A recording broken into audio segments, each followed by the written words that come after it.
आप देख रहे हैं दी आइकन न्यूज। आदरणीय प्रधानमंत्री श्री नरेंद्र मोदी जी के मार्गदर्शन में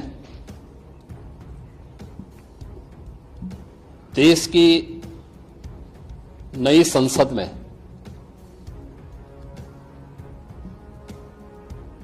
माननीय वित्त मंत्री जी ने देश का आम बजट प्रस्तुत किया है। यह बजट सर्वस्पर्शी,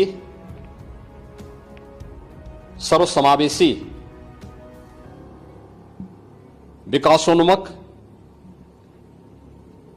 140 करोड़ भारतवासियों की आशा, आकांक्षा और अमृत काल के संकल्पों को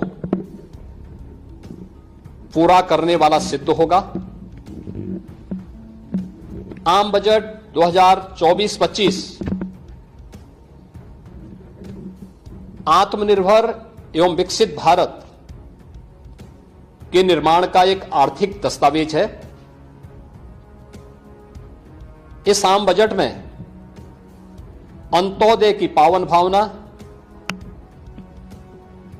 विकास की असीम संभावना और नवोन्मेष की नवदृष्टि है। इस आम बजट में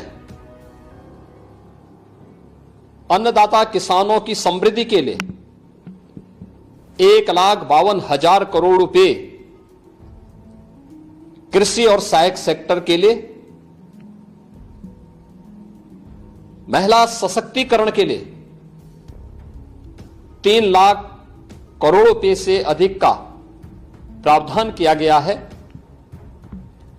स्वाभाविक रूप से आधी आबादी, देश के सबसे बड़े राज्य उत्तर प्रदेश की आधी आबादी इससे सर्वाधिक लाभान्वित होने वाली है, और खासतौर पर तब जब उत्तर प्रदेश 2020 से ही मिशन शक्ति के कार्यक्रम को प्रभावी ढंग से यहां पर जमीनी धरातल पर उतार रहा है।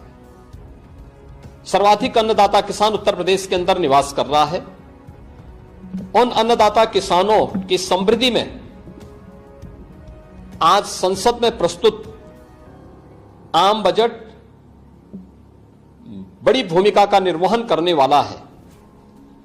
युवाओं के लिए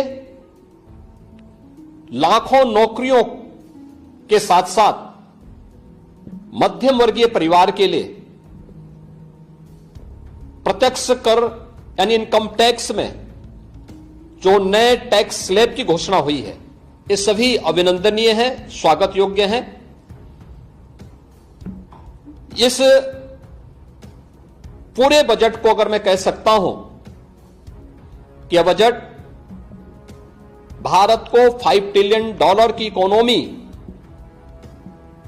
में बदलने के संकल्प के साथ ही दुनिया के ग्रोथ इंजन के रूप में भारत की भूमिका को और विकसित भारत की संकल्पना को साकार करने का एक आर्थिक दस्तावेज के रूप में यह देश की संसद में प्रस्तुत किया गया है। इस 140 करोड़ जनता जनार्दन के लिए समर्पित, उनकी आशा, उनकी आकांक्षा और अमृत काल के संकल्पों को पूरा करने वाले इस बजट के लिए मैं आदरणीय प्रधानमंत्री जी के प्रति आभार व्यक्त करता हूं। माननीय केंद्रीय वित्त मंत्री माननीय श्रीमती निर्मला सीतारमण जी को और उनकी पूरी टीम का मैं अभिनंदन करता हूं।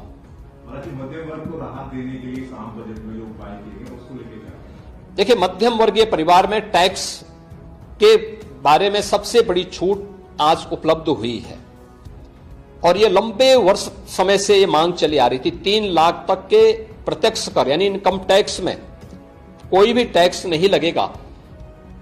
इसके साथ साथ अन्य जो स्लैब भी दिए गए हैं वे काफी राहत भरे हैं।